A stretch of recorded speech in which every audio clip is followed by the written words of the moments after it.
moi, je vais vous parler aujourd'hui de fresques des API. Donc, je vais vous parler d'apiculture. Alors, vous allez me dire, c'est quoi l'apiculture? Elle va nous parler d'abeilles. Non, je vais pas vous parler d'abeilles. Je vais quand même vous parler aussi d'un animal, parce que pour certains d'entre vous, si vous étiez là ce matin à la keynote, vous avez dû entendre Su Yang qui vous a parlé de grenouilles. Donc j'ai trouvé que c'était bien, parce que moi je vais finir la journée avec un autre animal qui n'a rien à voir avec la grenouille. Je vais vous parler de requins. Alors pourquoi les requins? Parce que quand Julien m'a proposé cette intervention aujourd'hui à France API, je lui ai dit je peux parler pendant 30 minutes de deux choses, la fresque des API ou les requins, au choix. Donc les requins, c'est parce que je suis bénévole dans une association de protection de l'océan. Donc ça me tient à cœur, je les pratique en plongée. Et donc je crois que ça marche pas. Je voulais vous parler de ces animaux en même temps que de la fresque des API. Ah oui, voilà, c'est bon. Donc, Chiche, Julien, on va parler des deux sujets. On va essayer de mêler ça. Je vais essayer de faire quelques analogies avec les requins. Et donc, je vais commencer par me présenter tout d'abord. Ça fait bientôt 20 ans que je suis chez BNP Paribas. J'ai commencé dans le domaine de la monétique, en maîtrise d'ouvrage. Donc, je ne viens pas de l'IT et je ne viens pas des API. Et mes premières API, je les ai croisées il y a 10 ans à peu près. C'était en 2015. Je travaillais sur un projet de wallet, de paiement mobile. Et j'avoue que j'étais un peu perdue. Je ne comprenais pas très bien ce que c'était qu'une API. Mais voilà, j'ai appris sur le terrain ce que c'est qu'une API. Ensuite, j'ai recroisé à nouveau des API. C'était les API DSP2. Alors, s'il y a des banquiers dans la salle ou des fintechs, ça doit vous parler. Les API DSP2, ça nous a beaucoup occupés. C'était une réglementation, une directive européenne. Donc, il a beaucoup fallu travailler pour se mettre en conformité avec cette directive. Et donc voilà, à nouveau des API. Donc, je me suis dit, ça y est, les API, en fait, c'est partout. On est cernés et on doit tous s'y mettre.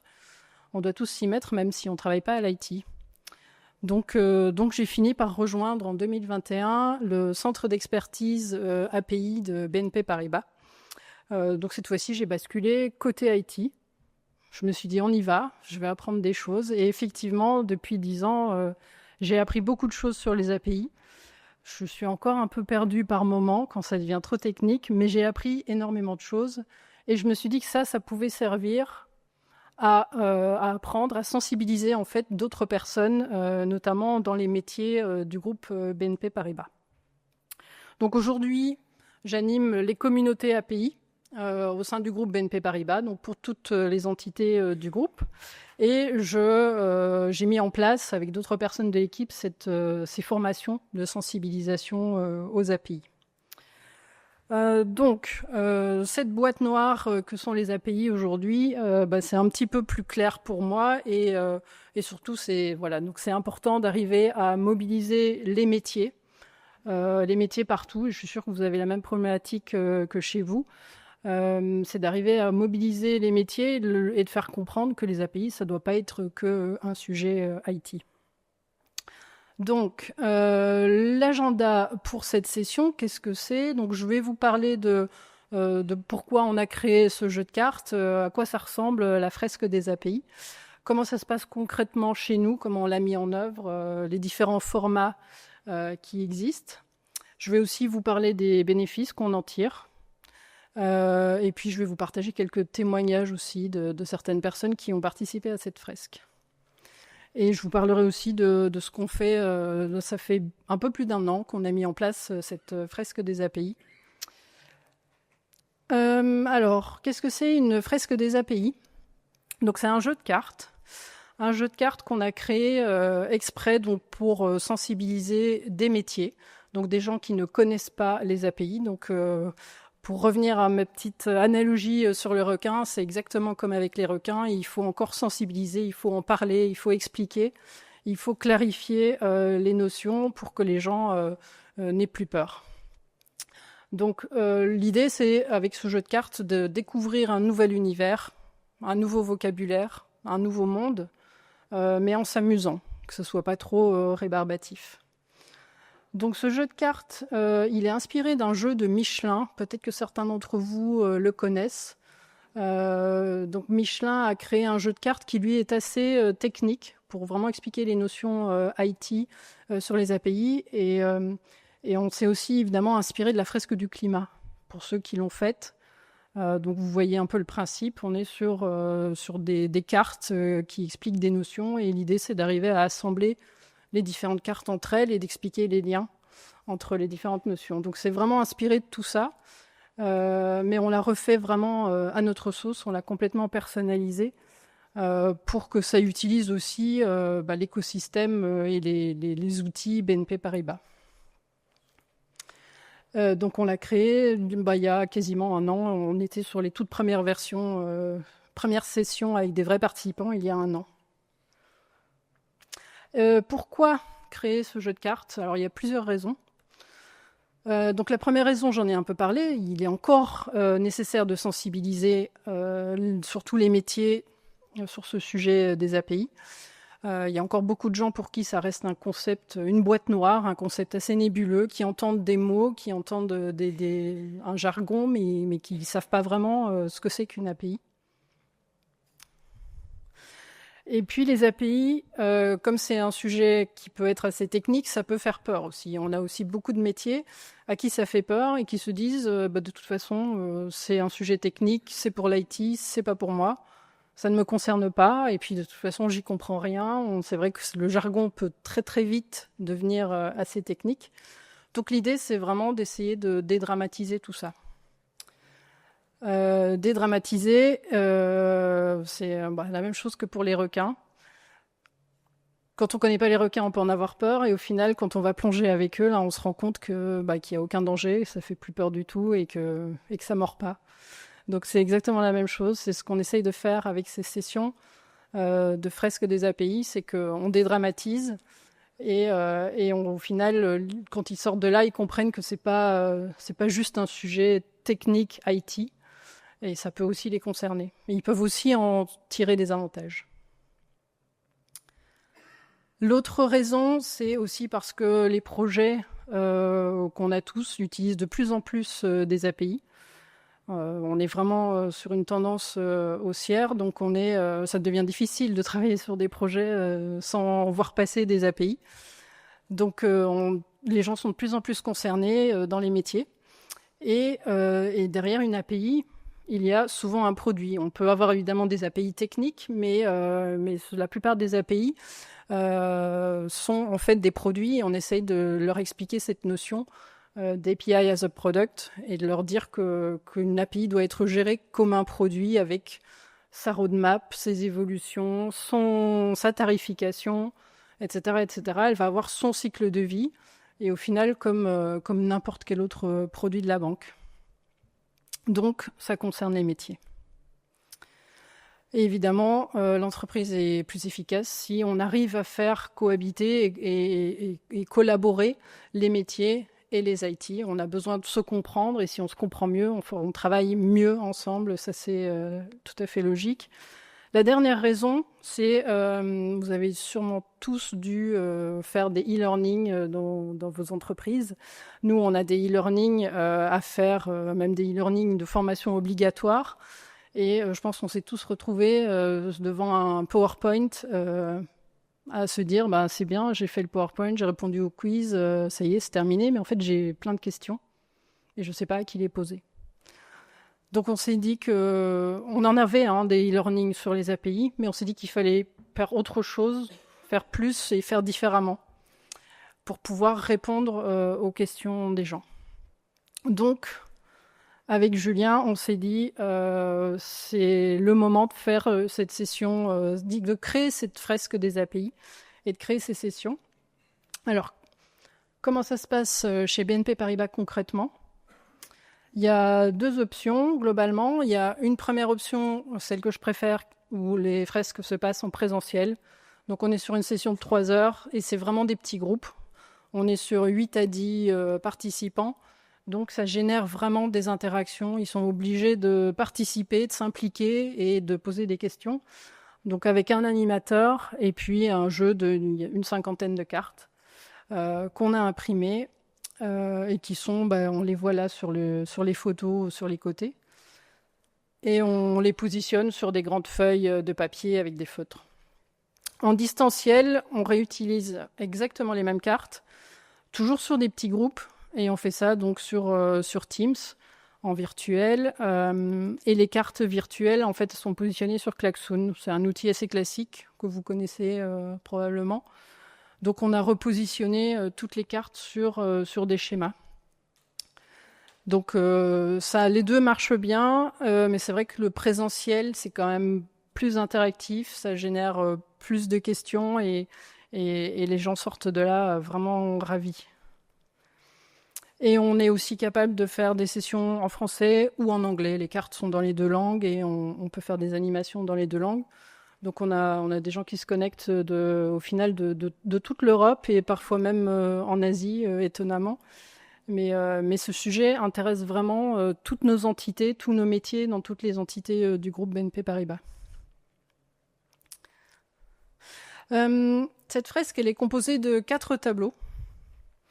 Donc on a un tout premier tableau qui est assez simple, où on apprend vraiment les concepts de base avec les définitions, où on parle de la notion de produit, justement.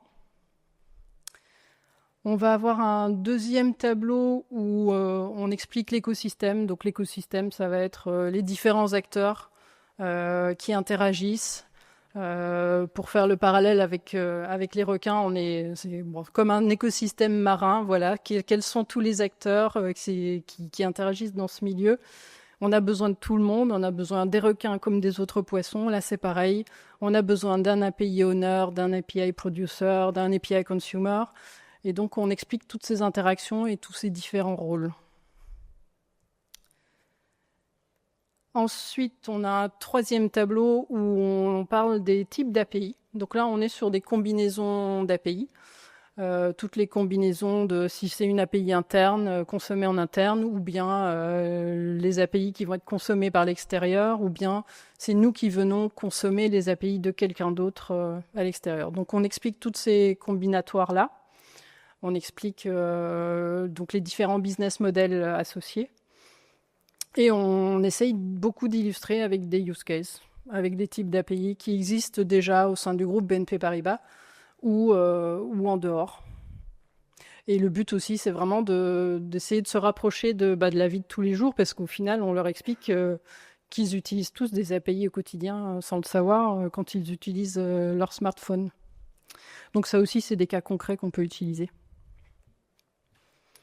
Et le tout dernier tableau, c'est un tableau de bénéfices, où là, on va expliquer vraiment les différents bénéfices qu'on peut en tirer de l'usage d'API.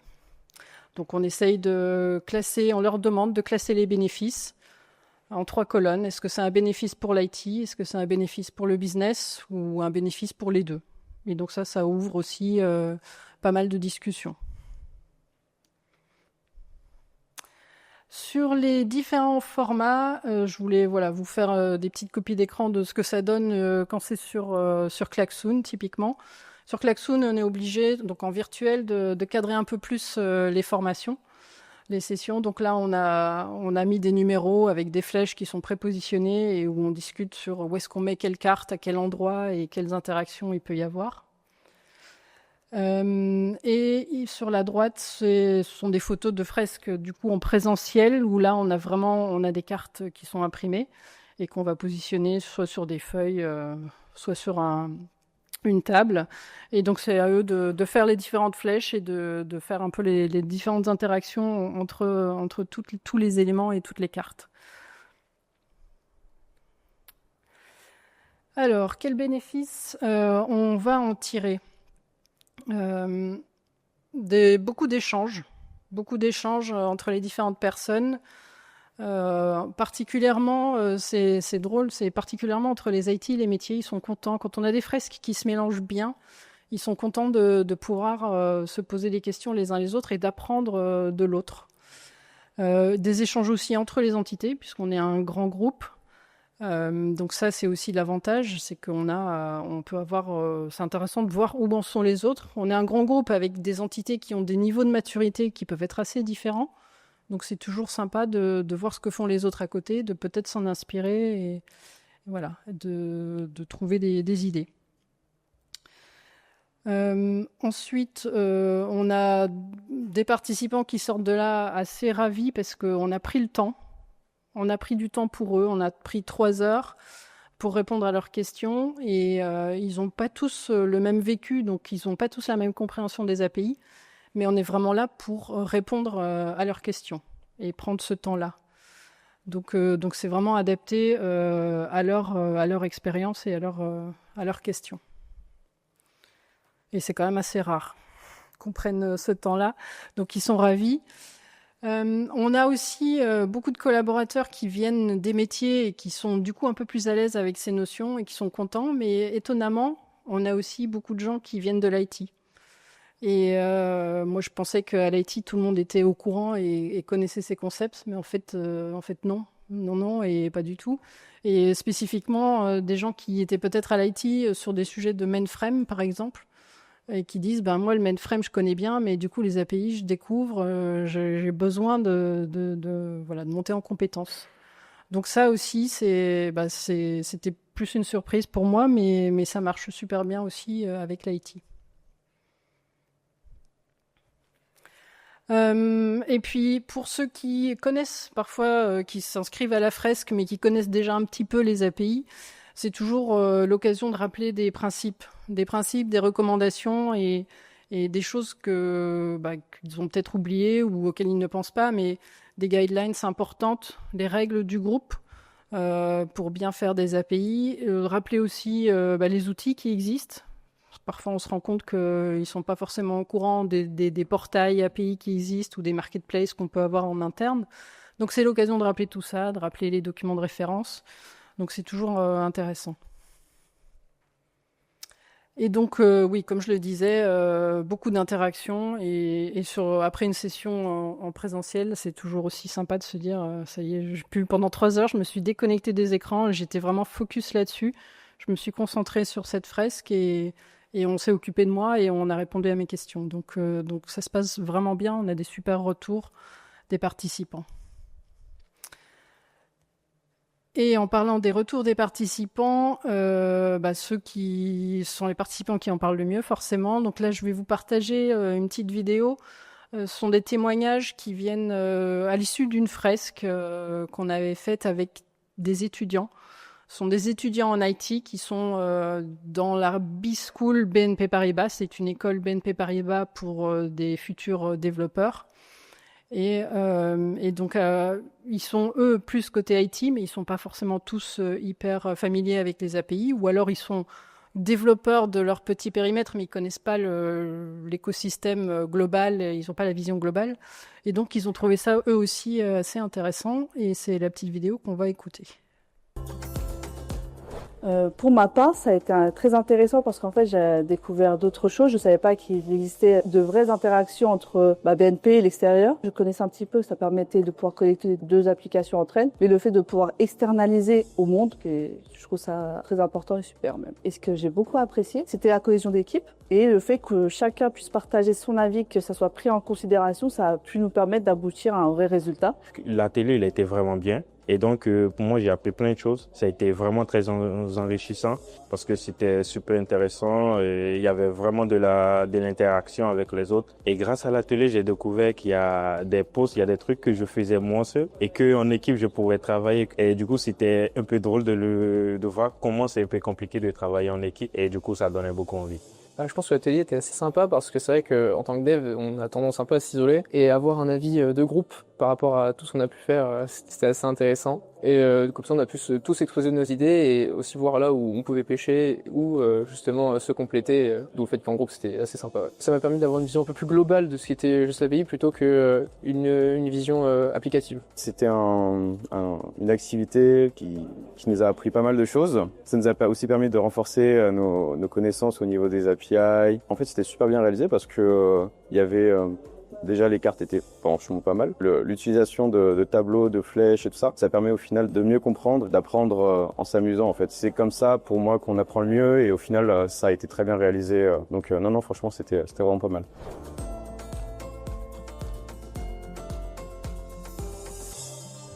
Unique. Je dirais intéressant. Rigoler. Ludique. Voilà. Quelques témoignages. On pourrait en récupérer d'autres. Là, je vous en ai partagé aussi quelques-uns que vous avez pu lire. Donc, jusqu'à Singapour, on a eu quelqu'un qui a participé de Singapour et qui était ravi de découvrir cette fresque. Donc, ça fait plaisir d'avoir des super retours et ça nous encourage à continuer. Et après, qu'est-ce qui se passe? Donc, on a cette année, on a renforcé un petit peu l'équipe avec l'arrivée de Marwan pour m'aider à faire toutes ces animations pour tout le groupe BNP Paribas. Et cette année, on a des équipes qui viennent nous voir et qui nous disent, moi, ça m'intéresse et j'aimerais bien faire une session dédiée pour mon équipe.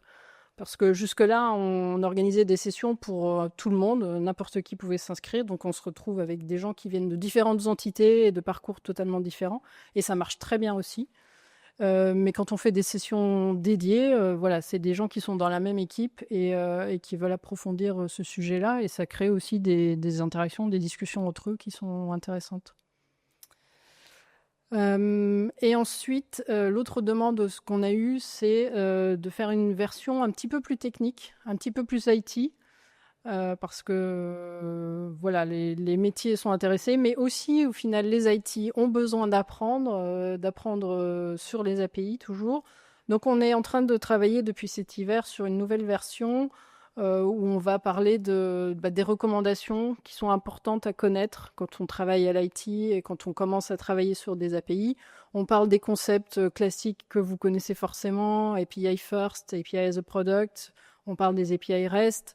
On va parler de tous les outils qui sont à disposition chez BNP Paribas pour bien gérer des API. Donc, on va forcément parler de l'API Management qu'on utilise, qui est APG. On parle d'API Design. Il y a des outils qui sont en train d'être préparés par les équipes également. Et donc, ça va être l'occasion de parler de tous ces outils-là et de leur dire vous allez pouvoir les utiliser bientôt et voilà ce que ça va pouvoir faire. Donc, on va aussi travailler sur un tableau qui est finalisé, qui va expliquer les différents bénéfices des API, mais surtout, on s'est focalisé cette fois-ci sur les risques liés à l'usage des API. Parce que les API, c'est très bien et ça ouvre l'accès aux données, mais vous le savez mieux que moi, il y a aussi des risques derrière, donc de la sécurité à gérer. Et donc, on a aussi des outils qui sont disponibles pour gérer tout ça. Donc, c'est aussi l'occasion de leur en parler. Donc ça, c'est quasiment prêt. On va avoir la toute première session avec des vrais participants début juillet. Et on arrive au bout. Donc, merci pour votre attention. Et si vous avez des questions, surtout, n'hésitez pas. Vous parliez de sessions internes dans le groupe BNP Paribas et la question était est-ce qu'il y avait des ambitions ou un objectif d'étendre ces sessions et potentiellement de proposer ça à d'autres sociétés qui pourraient être intéressées? Il n'y a pas d'ambition. Ce que je fais ici, c'est que je vous le partage parce que je me dis que ça peut intéresser d'autres entreprises et que surtout, ça peut vous inspirer en fait pour faire la même chose dans vos entreprises. Et si vous avez envie de vous lancer, n'hésitez pas parce que les retours sont vraiment positifs. Et c'est hyper encourageant en fait de voir les retours des gens, de recevoir les feedbacks des gens.